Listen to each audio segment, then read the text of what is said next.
یہ صورت اس وقت نازل ہوئی جب علانیہ دعوت دی جا رہی تھی، یعنی نبی صلی اللہ علیہ وسلم نے اپنی تبلیغ اوپنلی شروع کر لی تھی، اور یہ مرحلہ انتہائی خطرناک مرحلہ تھا۔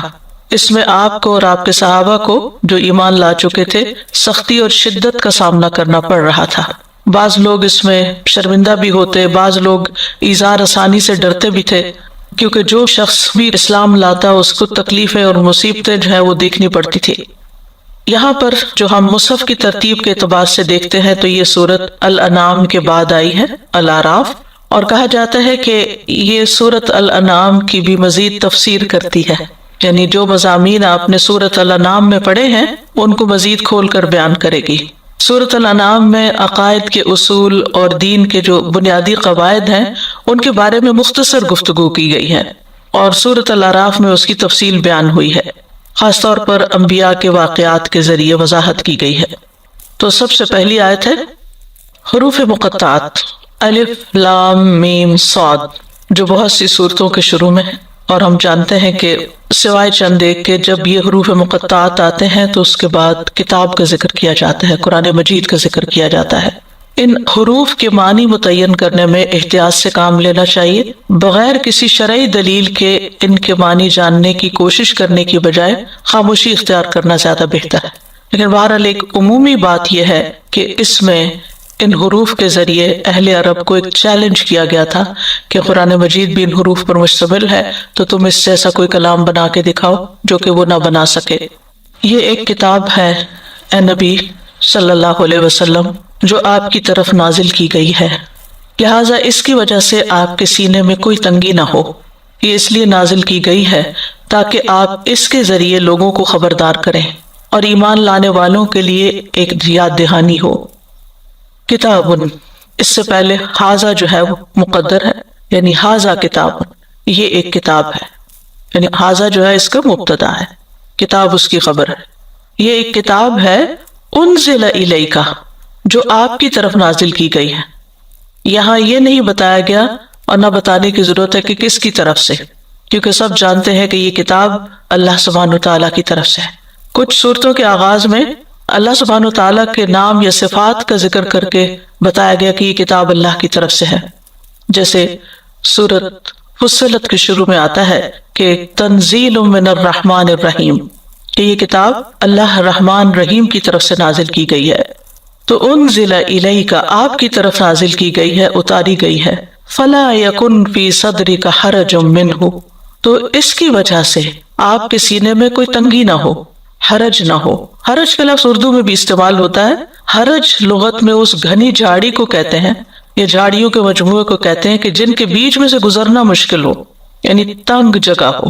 حرجہ کہتے ہیں ایسی جگہ جہاں بہت زیادہ درخت آپس میں گتھم گتھا ہو رہے ہوں اور ان میں چلنے والے کو باہر نکلنے کا راستہ ہی نہ پتا چلے کہ دائیں جاؤں یا بائیں جاؤں۔ تو یہاں سینے کے حرج کی بات ہو رہی ہے۔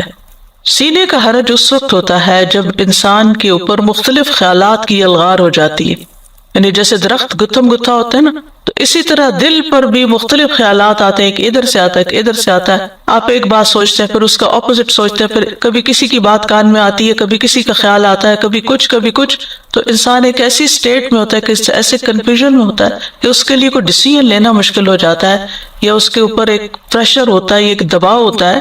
اب نبی صلی اللہ علیہ وسلم نے جب قرآن مجید کی دعوت پیش کی تو آپ کو ہر طرف سے مخالفت کا سامنا، چند لوگ اگرچہ ایمان لے آئے، آپ کے ساتھ تھے، انتہائی مخلص لوگ تھے، لیکن زیادہ تر جو لوگ تھے، اور خاص طور پر مکہ کے جو انفلوئنشل لوگ تھے، جو سردار تھے، جو بظاہر سمجھدار لوگ تھے، وہ آپ کے مخالف ہو گئے تھے اور آپ کو طرح طرح کے نام دینے لگے تھے۔ تو obviously آپ ایک انسان بھی تھے، تو آپ کے دل پر ان چیزوں کا بوجھ پڑتا تھا۔ تو اللہ سبحانہ تعالیٰ تسلی دے رہے ہیں کہ اس کتاب کے بھیجنے سے آپ کا دل تنگ نہ ہو کہ لوگ میری تکذیب کریں گے یا مجھے ایذا دیں گے یا میرے لیے بہت پریشانیاں کھڑی ہو جائیں گی۔ اگرچہ یہ پیغام، یہ بات نبی صلی اللہ علیہ وسلم کو کہی جا رہی ہے اور آپ کو تسلی دی جا رہی ہے، لیکن آج بھی آپ دیکھیں کہ بعض اوقات انسان جب دین کی طرف آتا ہے، قرآن پڑھتا ہے، یا پھر پڑھنے کے بعد جب تک پڑھتا ہے تو امن میں رہتا ہے، جب پڑھانا شروع کرتا ہے تو بعض اوقات بہت سی مخالفتوں کا سامنا کرنا، لوگوں کی باتیں سننی پڑتی ہیں، تو اس پر انسان یہ نہ سوچے یا اس بات پر پریشان نہ ہو کہ یہ میری زندگی کا موڑ اس وجہ سے ہے کہ میں دین کی طرف آ گیا ہوں، پہلے میں اچھا بھلا تھا، میری امن امان سے زندگی بسر ہو رہی تھی. نہیں، یہ قرآن کی وجہ سے آپ کا دل تنگ نہیں ہونا چاہیے، کیونکہ یہ اللہ کی کتاب ہے اور یہ تو دلوں کے لیے شفا ہے اور اس کے ذریعے خیر ہی خیر آئے گی. لیکن یاد رکھیں کہ بعض چیزیں جن کا انجام اچھا ہوتا ہے ان کے آغاز میں بعض اوقات مشکلات بھی بہت ہوتی ہیں. تو کن چیزوں سے دل انسان کا عموماً تنگ پڑتا ہے؟ لوگوں کی باتوں سے. تو نبی صلی اللہ علیہ وسلم کے دل میں بھی جو تنگی آتی تھی وہ مشرکین کی باتوں سے آتی تھی، کیونکہ وہ کہتے تھے کہ آپ جادوگر ہیں، آپ مجنون ہیں، آپ شاعر ہیں. اللہ تعالیٰ نے آپ کی اس کیفیت کا ذکر سورۃ الحجر میں بھی کیا، وَلَقَدْ نَعْلَمُ أَنَّكَ يَضِيقُ صَدْرُكَ بِمَا يَقُولُونَ. ہم اچھی طرح جانتے ہیں کہ لوگوں کی باتوں سے آپ کا سینہ تنگ ہوتا ہے، آپ کا دل گھٹتا ہے. تو یہاں پر کیا فرمایا کہ آپ اپنے دل کو تسلی دیں، تسلی میں رہیں. اور یہ کہنے کا مطلب کیا ہے کہ آپ کو ایک طرح سے تقویت پہنچائی جائے، آپ کے دل کو مضبوط کیا جائے اور آپ کو ایک تسلی دی جائے. اسی طرح حرج کا معنی شک بھی کیا گیا ہے کہ آپ کے دل میں اس بات کا کوئی شک نہ ہو کہ یہ کتاب اللہ کی طرف سے ہے. فَلَا يَكُنْ فِي صَدْرِكَ حَرَجٌ مِّنْهُ، جیسے ایک اور جگہ پر آتا ہے فَلَا تَكُونَنَّ مِنَ الْمُمْتَرِينَ. اصل میں ہوتا یہ ہے کہ انسان کتنا بھی اچھا کام کر رہا ہو لیکن اگر بہت زیادہ مخالفت ہو تو بعض اوقات انسان کو اپنے اوپر ہی ڈاؤٹ ہونے لگتا ہے کہ شاید میں ہی غلط ہوں، یا میں جو بات کر رہا ہوں وہی ٹھیک نہیں ہے، یہ سارے لوگ جو میرے خلاف ہو گئے ہیں. تو ایسے میں تسلی دی جا رہی ہے کہ آپ کے دل میں کسی قسم کا کوئی شک نہ آئے. یہ یعنی کہ جبریل کو اپنی طرف سے نہیں لائے، کتاب انزل الیک، اللہ ہی کی طرف سے آئی ہے، آپ ہی کی طرف بھیجی گئی ہے. اور پھر یہ ہے کہ پوری امت کو بھی اس میں ایک طرح سے خطاب ہے کہ کبھی کسی انسان کے دل میں یہ شک نہ آئے کہ یہ کتاب اللہ کی طرف سے ہے یا نہیں. لِتُنذِرَ بِهِ وَذِكْرَى لِلْمُؤْمِنِينَ. کیوں آئی ہے یہ کتاب؟ اس کے آنے کا مقصد کیا ہے؟ تاکہ آپ اس کے ذریعے خبردار کریں، لوگوں کو آگاہ کریں، انذار کریں. وَذِكْرَى لِلْمُؤْمِنِينَ، اور مومنوں کے لیے نصیحت ہو، یعنی باقی تمام لوگوں کو اس کے ذریعے خبردار کیا جائے اور مومنوں کو جو پہلے سے جان چکے ہیں ان کو یاد دہانی ہو. عموماً کسی بھی کلام کے ساتھ ایسا ہوتا ہے کہ بعض اوقات آپ کسی سے کوئی بات کرتے ہیں تو کچھ لوگ اس کو جانتے ہوتے ہیں، کچھ لوگ نہیں جانتے ہوتے. مثلاً آپ میں سے اگر کوئی درس و تدریس کا کام کرتا ہے اور آپ کہیں ٹاک دے رہے ہیں، کہیں پڑھا رہے ہیں، تو دو طرح کے لوگ ہوتے ہیں، ایک وہ جو پہلی دفعہ بات سن رہے ہوتے ہیں اور ایک وہ جو پہلے سے ہی جانتے ہوتے ہیں. تو جو پہلی دفعہ سن رہے ہیں وہ اس سے خبردار ہو جائے، اور جو پہلے سے جانتے ہیں وہ بھی اپنا ایمان تازہ کر لے، نصیحت کو دہرا لے اور پھر نئے سرے سے اس پر عمل کی راہ سوچے. تو یہاں اس آیت کے اندر کتاب کے نزول کے دو مقاصد بتائے گئے ہیں، اور اس وقت آپ سے یہی تقاضا تھا کہ آپ کا اتنا بس کام ہے کہ جو لوگ نہیں مان رہے ان کو خبردار کر دے اور جو مان رہے ہیں ان کو یاد دہانی کرا دے. اس سے آپ کی ذمہ داری پوری ہو جائے گی، آپ کا کام ہو جائے گا. کیونکہ آپ صلی اللہ علیہ وسلم کا سینہ اس بات سے بھی گھٹتا تھا کہ لوگ بات کیوں نہیں مانتے. لعلک باخع نفسک علی آثارہم ان لم یؤمنوا بہذا الحدیث اسفا. افسوس کرتے تھے آپ کہ لوگ مانتے کیوں نہیں، اتنا سچا کلام ہے، اتنی سچی بات ہے. اور آج بھی آپ دیکھیے کہ بہت دفعہ ایسا ہوتا ہے کہ آپ کسی کو ایک اچھی بات بتاتے ہیں اور وہ اس کو کوئی اہمیت نہیں دیتا تو آپ کو تکلیف ہوتی ہے. ایک تو اس کی خیرخواہی کی وجہ سے کہ اس کا کتنا نقصان ہو جائے گا اگر اس نے یہ بات نہ سنی، اور دوسرا آپ کو محسوس ہوتا ہے کہ میں اس پہ اتنی جان مار رہا ہوں اور اس کو ذرا برابر بھی قدر نہیں. تو اس پر بھی آپ کو ایک طرح سے تسلی دی جا رہی. سورۃ طٰہٰ کے شروع میں بھی آپ دیکھیں کہ اللہ تعالیٰ فرماتے ہیں مَا أَنزَلْنَا عَلَيْكَ الْكِتَابَ لِتَشْقَىٰ إِلَّا تَذْكِرَةً لِمَن يَخْشَىٰ. ہم نے آپ پر یہ قرآن اس لیے نازل نہیں کیا کہ آپ مصیبت میں پڑ جائیں، بلکہ نصیحت کرنے کے لیے اس کو جو ڈرتا ہو، جس کے دل میں اللہ کا ڈر ہو وہ اس سے نصیحت حاصل کر لے گا. تو دونوں طرح کے لوگوں کے لیے کتاب نفع مند ہے، فائدہ مند ہے، انجان لوگوں کے لیے بھی، انکار کرنے والوں کے لیے بھی، اور اس کے ساتھ دوسرے ایمان لانے والوں کے لیے بھی.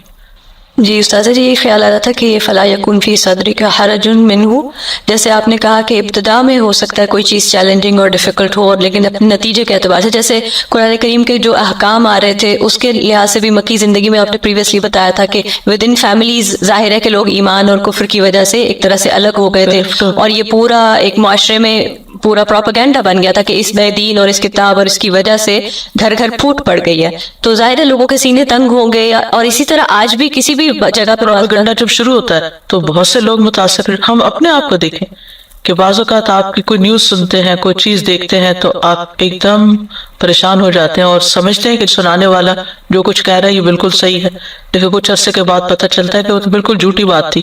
تو اسی طرح مکہ کے ماحول کو امیجن کریں جہاں آپ نے پیغام سنایا، اور وہ ایک سینٹرل پلیس تھی جہاں اللہ کا گھر تھا، جہاں صرف مکہ والے نہیں ہوتے تھے بلکہ آس پاس کے قبائل سے بھی لوگ آ کر طواف کرتے تھے، اور جو بات وہاں کی جاتی تھی وہ ہر طرف پھیل جاتی تھی.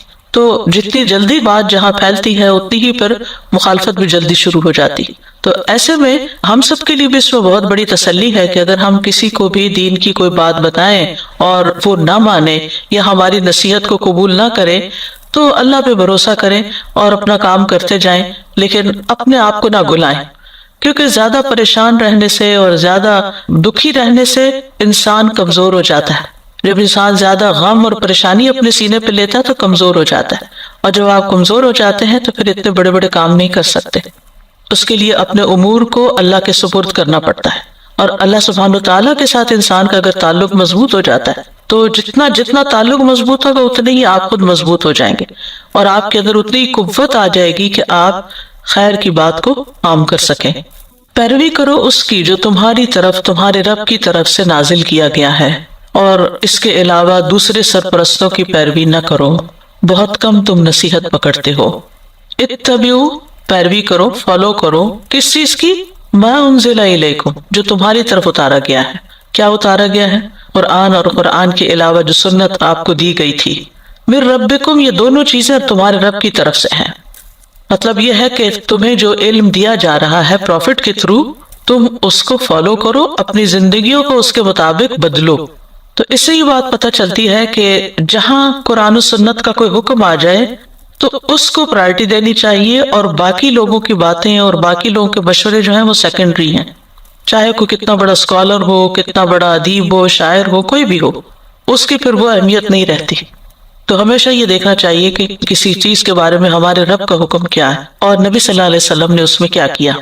وَلَا تَتَّبِعُوا، اور صرف افرمیشن میں بات نہیں ہوئی کہ یہ کرو، بلکہ نگیٹ بھی کیا گیا. کیسے؟ وَلَا تَتَّبِعُوا مِن دُونِهِ أَوْلِيَاءَ، اس کے سوا اور سرپرستوں کی، اوروں کی پیروی نہیں کرو. اولیاء کون ہے؟ اولیاء سے مراد یہاں پیشوا اور قائدین ہیں، لیڈرز ہیں. کیونکہ زمانے جاہلیت میں قبائلی سسٹم تھا، لوگ اپنے اپنے قبیلے کے سردار کی بات مانتے تھے. اس قبیلے کا کوئی جادوگر بھی ہوتا تھا، اس کے پیچھے لگے ہوئے ہوتے تھے، کوئی نجومی ہوتا تھا، کوئی شاعر ہوتا تھا. تو یہ بڑے بڑے لوگ ہوتے تھے جن کے پیچھے عوام آنکھیں بند کر کے چلتے تھے. اب بھی یہی ہوتا ہے. تو جب قرآن آیا تو ایک سینٹرل، ایک مرکزی دعوت تھی جو سب کے لیے ایک جیسی تھی، سب قبائل کے لیے. اب ان سے یہ کہا جا رہا ہے کہ اپنے قبیلے کے بڑوں کے پیچھے نہ چلو، بلکہ یہ دیکھو تمہارے رب نے تمہارے لیے کیا نازل کیا ہے، اس کی پیروی کرو.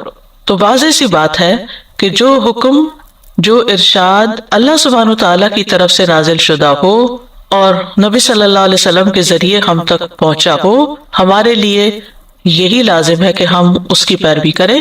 اور کسی بھی بات کو قبول کرنے یا رد کرنے میں ایک ہی معیار ہے، اور وہ کیا ہے کہ قرآن و سنت اس بارے میں کیا کہتا ہے. یعنی ہماری زندگیوں میں وہ چیزیں نہیں ہونی چاہیے جو ان سے ٹکراتی ہوں، کہ اللہ تعالیٰ کچھ اور آپ کو کہہ رہے ہیں اور آپ اپنی مرضی سے کچھ اور کر رہے ہیں. عموماً کس وجہ سے انسان قرآن و سنت کے حکم کو رد کرتا ہے؟ دو وجوہات ہوتی ہیں. ایک تو شیطان کے ڈالے ہوئے وسوسے یا جہالت، اور دوسری وجہ ہوتی ہے انسان کی خواہشات. یعنی انسان اپنی خواہشات پوری کرنے کے لیے، اپنے شوق پورے کرنے کے لیے قرآن و سنت کی بات کو پیچھے چھوڑ دیتا ہے. تو ہمیں یاد رکھنا چاہیے کہ اللہ اور اس کے رسول کے آگے کسی اور کی بات اہم نہیں، چاہے والدینی کیوں نہ ہو، چاہے استادی کیوں نہ ہو، چاہے کوئی کتنا بڑا اسکالر یا سائنٹسٹ کیوں نہ ہو. وہ اپنی جگہ اپنی محنت کام کی وجہ سے قابل احترام ہے، لیکن ان کی بات اللہ کی بات کے مقابلے میں بلند یا اوپر نہیں ہو سکتی، اس کے تحت ہوگی. یعنی وحی الہی کے ذریعے جو علم ہمیں ملتا ہے وہ سارے علوم سے ابو ہے، چاہے لوگ اس کو ایکسپٹ کریں یا نہ کریں. ہمارا کرائیٹیریا یہی ہونا چاہیے کیونکہ جب کوئی مسئلہ پیش آتا ہے نا زندگی میں تو عموماً ہم کس کی طرف دیکھتے ہیں کہ ہمارے ماں باپ کیا کرتے تھے، ہم جس خاندان سے بلونگ کرتے ہیں وہاں کیا رسم و رواج ہے، وہ جو بھی کرتے تھے وہ اپنی لا علمی سے کرتے ہوں گے. اب آپ کو یہ دیکھنا ہے کہ جو آپ کر رہے ہیں وہ بھی صحیح ہے یا نہیں ہے، کیونکہ کل آپ کا جو ٹیسٹ کیا جائے گا یا جس پر آپ کی کامیابی اور ناکامی کا انحصار ہے وہ یہ بات ہوگی کہ آپ نے اپنی زندگی کا کتنا حصہ اللہ کی مرضی کے مطابق گزارا اور کتنا پھر آپ نے لوگوں کی یا شیطان کی مرضی کے مطابق گزارا. قلیلا ما تذکرون، کتنا کم تم نصیحت حاصل کرتے ہو، یعنی بہت تھوڑی بات سمجھتے ہو، بہت تھوڑی بات پر کان دھرتے ہو، یا کتنی کم مدت کے لیے تم سمجھتے ہو، نصیحت لیتے ہو، پھر تھوڑے دن کے بعد پھر بھول جاتے ہو، یا کتنے تھوڑے لوگ ہیں تم میں سے جو نصیحت حاصل کرتے ہیں. اور کتنی یہ بستیاں ہیں جنہیں ہم نے ہلاک کر دیا تو ان کے پاس ہمارا عذاب رات کے وقت آیا یا جب وہ قیلولہ کر رہے تھے.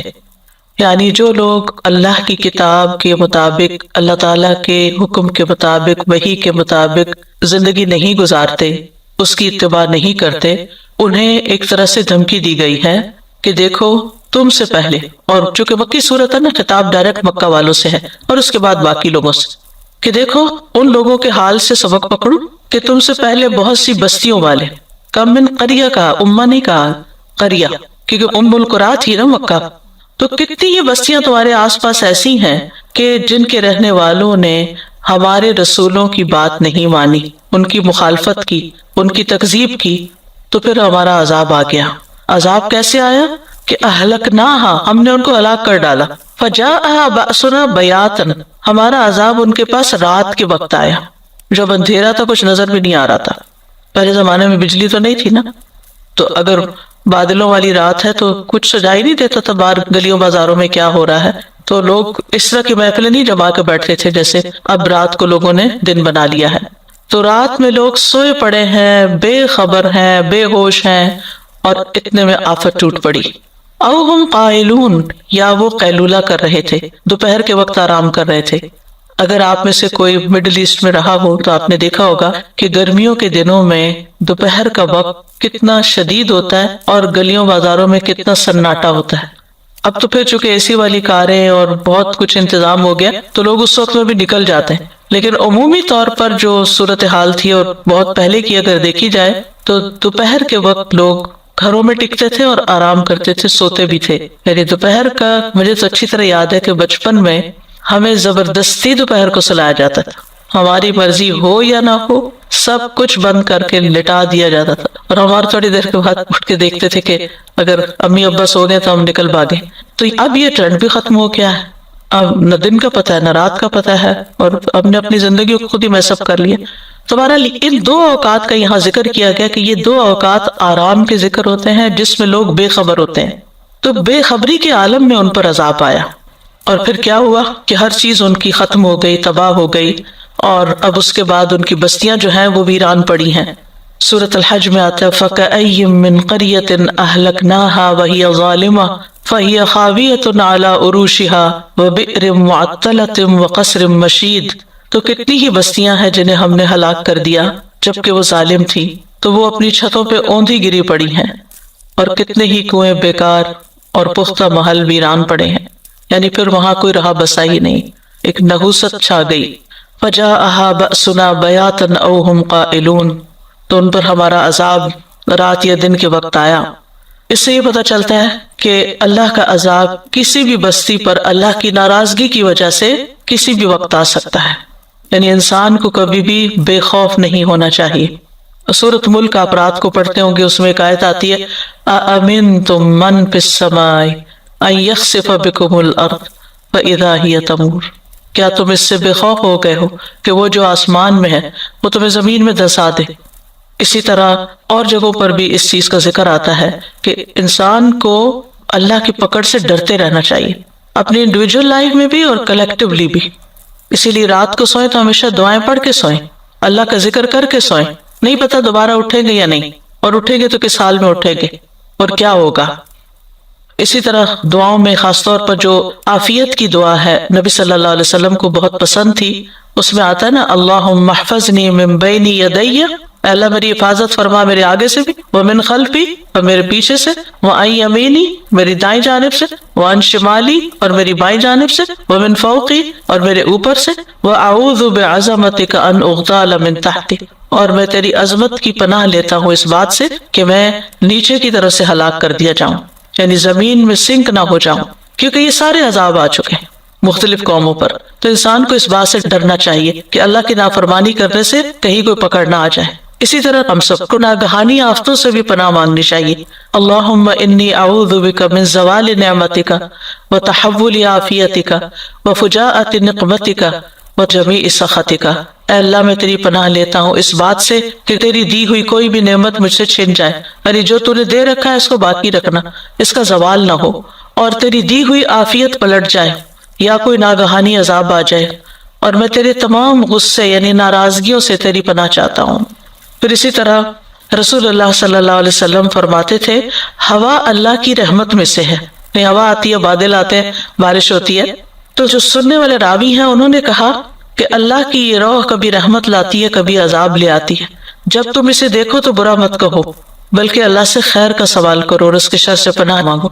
آپ کو یاد ہوگا کچھ عرصہ پہلے ہم نے وہ کارڈ چھپوائے تھے جس میں تیز ہوا چلنے کی دعا تھی کہ اللہ اس کا خیر ہمیں عطا کر اور اس کے شر سے ہمیں بچا، اور اس کا مقصد بھی یہی تھا کیونکہ اکثر ہوائیں یہاں ایک دم تیز ہو جاتی ہیں اور انسان صرف ڈرتا رہتا ہے، تو خالی ڈرنے سے فائدہ نہیں، اللہ سے دعا بھی کرنی چاہیے۔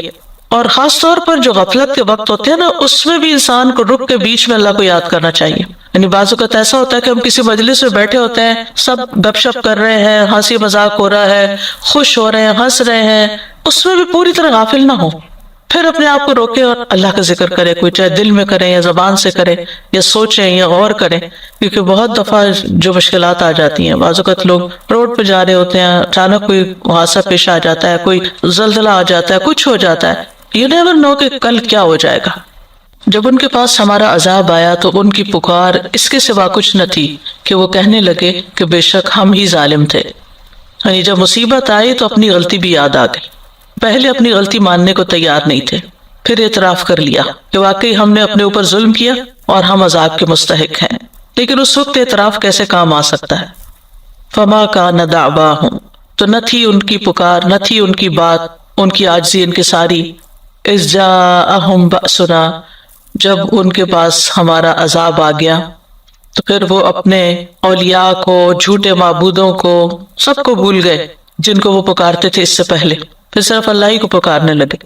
حالانکہ وہ کیا کہتے تھے کہ آخرت میں یہ ہماری سفارش کرائیں گے، اس لیے ہم ان کی عبادت کرتے ہیں۔ جیسے سورۃ زمر میں آتا ہے نا، ما نعبدہم الا لیقربونا الی اللہ زلفی، یہ تو ہمیں اللہ کے قریب کرتے ہیں۔ اور پھر ہؤلاء شفعاؤنا عند اللہ، یہ اللہ کے ہاں ہمارے سفارشی ہیں۔ وہ کہاں گئے اب سفارشی؟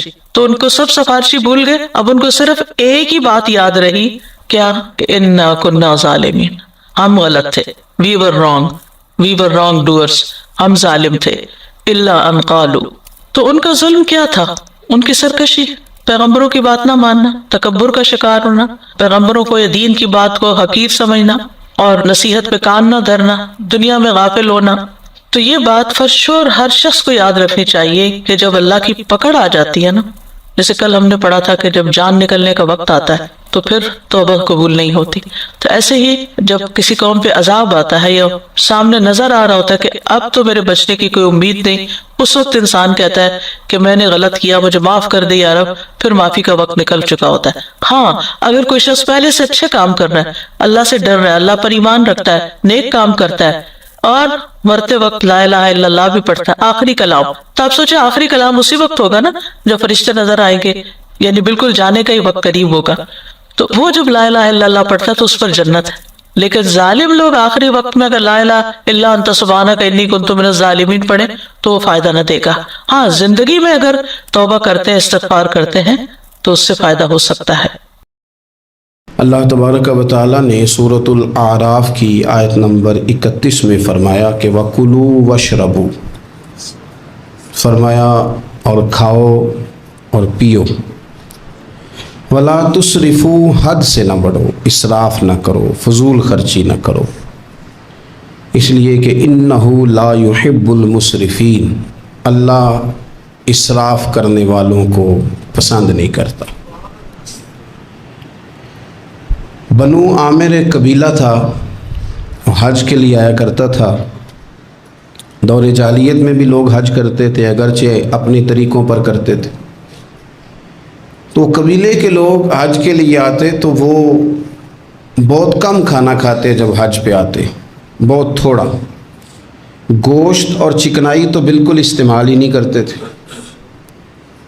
نبی پاک صلی اللہ تعالیٰ علیہ وسلم کے بعد صحابہ نے عرض کی، یا رسول اللہ صلی اللہ تعالیٰ علیہ وسلم، حضور ہمارا زیادہ حق نہیں بنتا کہ ہم بھی کچھ چیزوں سے پرہیز کریں؟ اب آپ اندازہ فرمائیں کہ کچھ لوگ ایسے ہیں کہ جو روز شام کو گوشت کے ساتھ کچھ کھاتے ہیں، گوشت کھائیں گے یا گوشت ملا کچھ کھائیں گے، تو ان کو پورے حج کے سارے دن ہی منع کر دیا جائے اور چکنائی اور گھی استعمال نہیں کرنا، تو کون شخص ہے جو اس کے بغیر رہ پائے گا؟ تو صحابہ نے عرض کیا کہ یا رسول اللہ صلی اللہ تعالی علیہ وسلم، ہم بھی یہ کام نہ کریں، ہمارا زیادہ حق نہیں؟ تو اللہ تعالیٰ نے آیت نازل کر دی، فرمایا نہیں، کلو وشربو، کھاؤ بھی اور پیو بھی، بس ولا تسرفو، حد سے نہ بڑھنا، اسراف نہ کرنا، فضول خرچی نہ کرنا، جو بھی کھاؤ پیو حد میں رہ کے۔ کھانے پینے سے اسلام منع نہیں کرتا، لیکن ولا تسرفو، حد سے تجاوز۔ کیا معنی ہے اس کا؟ ایک معنی تو یہ ہے کہ جب تم کھاؤ تو تم حدود میں رہ کے کھاؤ گے، حلال حرام کی تمیز رکھ کے کھاؤ گے۔ تم مسلمان ہو، تمہارے اوپر کچھ ضروریات ہیں، ایسا نہیں ہو سکتا کہ جو تمہارے سامنے آیا تم کھا جاؤ۔ جو تمہارا ہے تم صرف وہی کھاؤ گے، جو تمہارا نہیں ہے تم اس کے قریب نہیں جاؤ۔ دوسرا معنی یہ ہے ولا تسرفو کا، ہمارے مفسرین نے بیان فرمایا کہ کھانے کے بعد نہیں کھانا، بغیر بھوک کے نہیں کھانا، کثرت سے نہیں کھانا، ہر وقت کھاتے رہنا، ہر وقت کھاتے رہنا، کھانے کو اپنے ذہن پہ سوار کر لینا، رات کو فیصلہ کرنا کہ ناشتے میں یہ کھاؤں گا، اور ناشتہ کرتے ہی دوپہر کے لیے کھانا منگا لینا، پلان کر لینا کہ یہ سبزی منگا لو، اور دوپہر کی ابھی ٹیبل پوری سجی ہوئی ہے اور دانتوں کے اندر وہ شخص صفائی کر رہا ہے اور ساتھ آرڈر دے رہا ہے کہ شام کو میرے لیے فلاں چیز۔ تو کوئی کھانے پینے تو نہیں نہ آیا مسلمان دنیا میں، کھانے پینے تو نہیں آیا، اور اتنا کھانا کہ اس کو سوار کر لینا۔ امام غزالی رحمۃ اللہ علیہ نے احیاء علوم کے اندر لکھا ہے کہ زیادہ کھانے سے مسائل پیدا ہوتے ہیں، شہوت زیادہ بڑھتی ہے زیادہ کھانے سے، غلط خیالات زیادہ آتے ہیں۔ اس لیے صحیح حدیث میں موجود ہے، نبی پاک صلی اللہ علیہ وسلم نے جوانوں سے فرمایا تھا کہ اے جوانوں کے گروہ، یا نکاح کر لو، اور اگر طاقت نہیں رکھتے تو روزے رکھا کرو، اس لیے کہ فاقہ شہوت کو کم کرتا ہے برے خیالات کو، یہ ایک کمزوری لاتا ہے تھوڑی سی انسان کے جسم میں، تو خیالات کم ہوتے ہیں۔ اور پھر جب آپ اپنا پیٹ بھر لیتے ہیں، ایک تو آپ سست ہو جاتے ہیں، نیند غلبہ کرتی ہے، غلبہ نیند کا بندے کو غافل کرتا ہے۔ کیسے میں بتاؤں یہ بات، کیسے بتاؤں کہ بہت سارے پکے نمازی بھی فجر نہیں پڑھتے، سوائے اس کے کہ کھا بہت لیا ہے، اور وہ نیند کے غلبے نے صبح اٹھنے نہیں دیا، غفلت پیدا ہوتی ہے، شہوت پیدا ہوتی ہے، اور جب آپ کا ذوق بن جاتا ہے زیادہ کھانے کا، پھر آپ کی ذہن کی مشقت بڑھ جاتی ہے، آپ پھر زیادہ کوشش کرتے ہیں، سکون زندگی میں ختم ہو جاتا ہے، پھر یہ بھی کمانا ہے، وہ بھی کمانا ہے، یہ بھی کرنا ہے، خواہشات بڑھتی ہیں، آپ کا معاملہ آگے کی طرف نکل جاتا ہے۔ کوشش کریں زندگی کے اندر آپ اعتدال کے ساتھ، یعنی اسلام کھانے سے تھوڑی منع کر رہا ہے، کھانے سے منع نہیں کیا جا رہا آپ کو حد سے بڑھنے سے، اعتدال میں رہ کے آپ یہ کام کریں، اعتدال میں رہ کے آپ کچھ چیزوں سے بچیں، معتدل رکھیں اپنے آپ کو۔ عزیز دوست، اعتدال ویسے بھی زندگی میں وہ بندہ تنگ نہیں ہوتا جو اعتدال کے ساتھ چلتا ہے، جو درمیانی چال چلے وہ پریشان ہے۔ بہت زیادہ کھانا کھانے کا رواج آ گیا ہے، اور پھر یہ کہ کچھ چیزیں بطور فیشن کے بھی، یعنی لوگ کہتے ہیں برگر کا اور پیزے کا رواج بہت زیادہ ہے، میرا ذاتی اس میں رائے یہ ہے کہ بہت سارے لوگ ہیں جو پیزے برگر کو آج بھی پسند نہیں کرتے، لیکن مصیبت یہ ہے کہ یہ کھانا فیشن ہے، یہ نہیں کھائیں گے تو لوگ ہمیں امیر کیسے کہیں گے، نہیں کھائیں گے تو لوگ پڑھا لکھا کیسے کہیں گے، جدید دنیا کا بندہ کیسے مانیں گے اگر نہیں کھائیں گے تو۔ نہ کریں ایسا، سادی غذا کھائیں اور بہت زیادہ کھانا کھانے سے اپنے آپ کو بچائیں۔ نبی پاک صلی اللہ تعالی علیہ وسلم خزانوں کے مالک ہیں، خزانوں کے، لیکن حضور نے نا فقر اختیار کیا، تھوڑا کھایا۔ یہ حدیث کبھی دل کی تختی پہ لکھ لیں تو کام آئے گی۔ یعنی کون سا ایسا گھر ہے جس میں شام کو روٹی نہ پکے تو قیامت نہ کھڑی ہو، عورتیں احتجاج نہ کر دیں، بلکہ روٹی نہ پکنا تو دور کی بات ہے، بچوں کی مرضی کی نہ پکی ہو تو وہ چیزیں توڑتے ہیں۔ لیکن قربان جائیں، ادھر دیکھو نا، کچھ ہمارے اوپر ہمارے دین کی بھی تو ذمہ داریاں ہیں نا، ہم نبی پاک سے محبت کرنے والے ہیں، کچھ سرور کائنات کی غلامی کے بھی تو قرض ہیں نا ہمارے ذمہ۔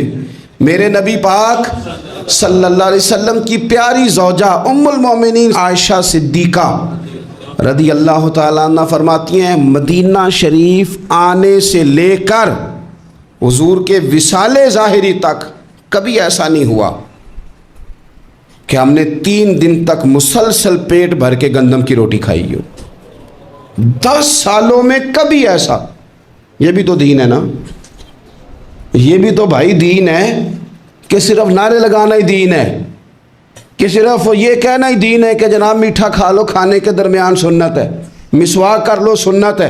یہ بھی تو سنت ہے کہ مسلسل 3 دن تک حضور نے پیٹ بھر کے کھانا نہیں کھایا۔ کوئی مجبور ہے اس کے لیے؟ حضور مجبور ہے نبی پاک صلی اللہ علیہ وسلم اس کے لیے؟ یہ حضور کی چاہت ہے، تھوڑا کھانا کھایا جائے، کم پہ گزارا کیا جائے اور سادہ غذا کو استعمال کیا جائے۔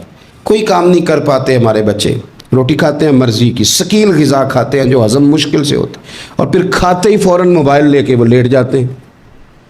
تو وجود کے اندر وہ صلاحیت ہی نہیں ہے کہ آگے بڑھ کے کوئی کام کر سکے۔ میرے نبی پاک علیہ السلام نے فرمایا کہ ہر چیز کی زکوٰۃ ہوتی ہے۔ ابن ماجہ میں یہ حدیث آپ کو ملے گی، ہر چیز کی زکوٰۃ ہوتی ہے۔ زکوٰۃ کا معنی پاک کرنے والی چیز۔ جب آپ زکوٰۃ دیتے ہیں تو زکوٰۃ آپ کے مال کو پاک کر دیتی ہے۔ فرمایا ہر چیز کی کوئی زکوٰۃ ہوتی ہے، اور فرمایا یہ جو تمہارا جسم ہے نا، اس کی زکوٰۃ روزہ ہے، روزہ اس کی زکوٰۃ ہے۔ گویا جب تم روزہ رکھتے ہو تو حدیث ہمیں بتاتی ہے کہ پھر ہم اپنے آپ کو پاک کر لیتے ہیں۔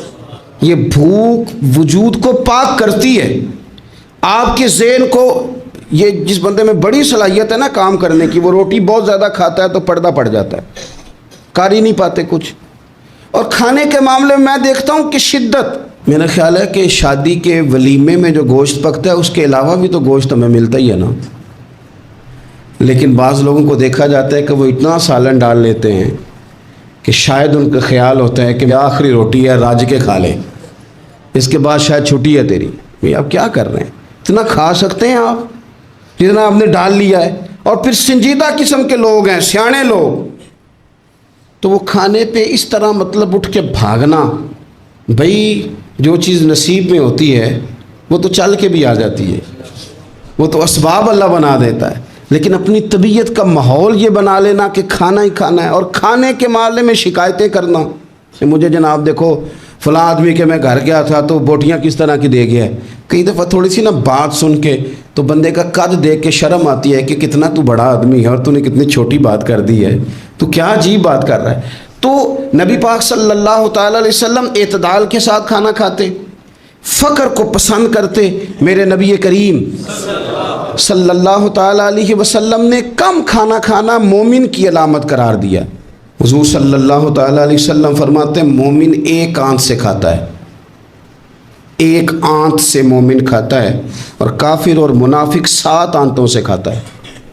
6 گنا زیادہ روٹی کھاتا ہے کافر اور منافق مومن سے، 7 آنتوں کے ساتھ کھاتا ہے۔ ہمارے ہاں تو اللہ کے فضل سے نا اب کھانا کھانے کی اور کھانا کھلانے کی دوڑ لگی ہوئی ہے۔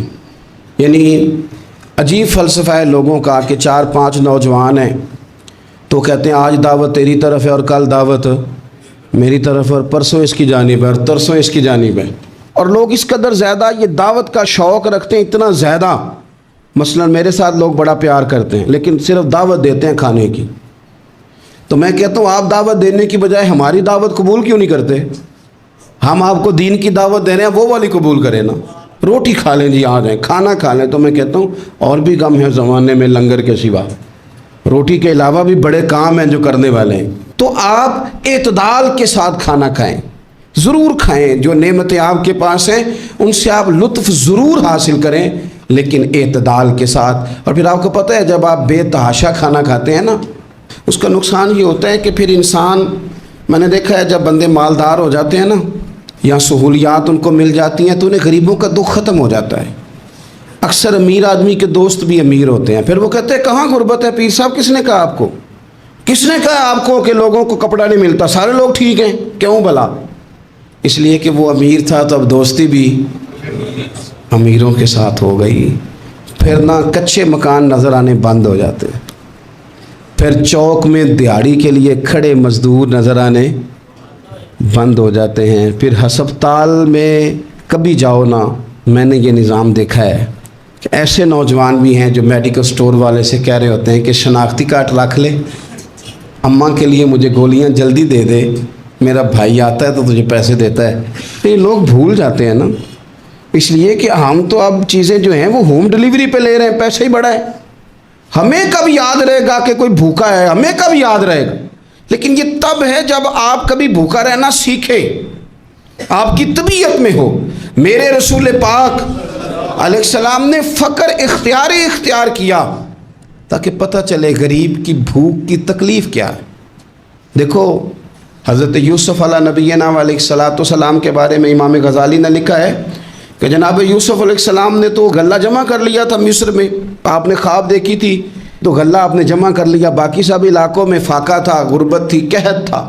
مصر کے لوگ سکون کے ساتھ 3 ٹائم پیٹ بھر کے کھانا کھاتے تھے، اور آپ نے سب اپنے ملک میں آسانی کی تھی کہ آرام سے کھانا کھاؤ، لیکن جناب یوسف خود ایک دن میں 1 روٹی کھاتے، بھوکے رہتے، بھوکے، فاقہ کاٹتے۔ لوگوں نے کہا حضور آپ خزانوں کے مالک ہیں اور آپ جو ہیں وہ کھانا نہیں کھاتے، کیا مقصد ہے؟ تو آپ فرمانے لگے اس لیے نہیں کھاتا، اگر میں نے بھی پیٹ بھر کے کھانا شروع کر دیا تو پھر بھوکے لوگوں کا درد میرے سینے سے نکل جائے، پھر اس بھوک کی، او میرے بھائی اب تو گاؤں سے آ کر پڑھنے والے بھول ہی گئے ہیں کہ کس کی ماں نے کتنا زیور بیچا تھا۔ لوگوں کو بھول جاتا ہے جب کسی مقام پہ پہنچ جاتے ہیں، پیسہ آ جاتا ہے، عہدہ مل، بھول جاتے ہیں لوگ۔ فرمانے لگے اس لیے بھوکا رہتا ہوں تاکہ بھوکوں کی تکلیف کا مجھے احساس ہو، اس لیے بھوکا رہتا ہوں۔ اگر آپ کی طبیعت احساس والی ہے نا، احساس والی، میں کیا کروں؟ مجھے کہنے دیں یہ بات آپ کہ امیر کے فریزر میں اتنا پھل خراب ہو جاتا ہے جتنے سے غریب کی ماں کی شوگر کی 2 مہینے کی دوائی آ جاتی ہے۔ کہ مجھے یہ نہیں نا بتانا چاہتا کہ فریزر خالی رہ جائے میرا، مجھے کیا لینے دیں آپ یہ بات، کیا لینے دیں کہ بہت سارے لوگوں کے کپڑوں کے اتنے پیسے دھوبی لے لیتا ہے جتنے کپڑوں سے شاید کئی غریب ماؤں کے دوپٹے اور چادریں بن جائیں، لیکن یہ کہ وہ کپڑے دھوبی نہیں استری کرے گا تو ہماری شان کا کیا بنے گا؟ کرو یار، لیکن تھوڑا سا نا، میں نے پچھلے جمعے بھی کہا تھا، اور راشن بنڈن والے اور لوگوں عیدوں بعد بھی بھوک لگ دیجئے۔ یہ جو پیٹ کی بھوک ہوتی ہے نا، یہ بندے سے بڑا کچھ کراتی ہے۔ آپ اس کیفیت کو سمجھیں، تھوڑا سا اپنا کھانا کم کریں تاکہ دوسروں کا احساس پیدا ہو، تھوڑا سا نا ہوٹل کا پھیرا کم کریں۔ اور لوگ کہتے ہیں جی نہیں ہو پیر صاحب ساری دنیا ہی ٹھیک ہے، آپ کا تعلق کس کے ساتھ ہے؟ چلنا میرے ساتھ، میں نے پورا پاکستان گھوما ہے، میں آپ کو وہ والے شہر دکھا سکتا ہوں کہ جہاں لوگ کہتے ہیں کہ روٹی کھائیں کہ دوائی کھائیں، تو بھوکے رہ کے جو مر جانا ہے تو دوائی رہنے دو، روٹی کھاتے ہیں۔ آپ اس کیفیت کو سمجھیں، تھوڑا سا اپنا کھانا کم کریں تاکہ دوسروں کا احساس پیدا ہو۔ مخدومہ کائنات سیدہ طیبہ طاہرہ جان احمد کی راحت پہ لاکھوں سلام۔ سیدہ داخل ہوئی تو اپنے پلو سے نا چادر سے کوئی چیز کھولی۔ پرانے زمانے میں نا عورتیں دوپٹے کے ساتھ ہی پیسے باندھ لیتی تھی، وہ تو بعد میں پرس آیا تو وہ رواج ختم ہو گیا، تو دوپٹے سے نا پلو سے کچھ چیز کھولی، پیسے باندھتے تھے لوگ، زیور باندھتے تھے، قیمتی چیزیں۔ لیکن عزت والے رسول کی بیٹی نے وہ جب اپنا پلو کھولا تو روٹی کا ٹکڑا نکلا،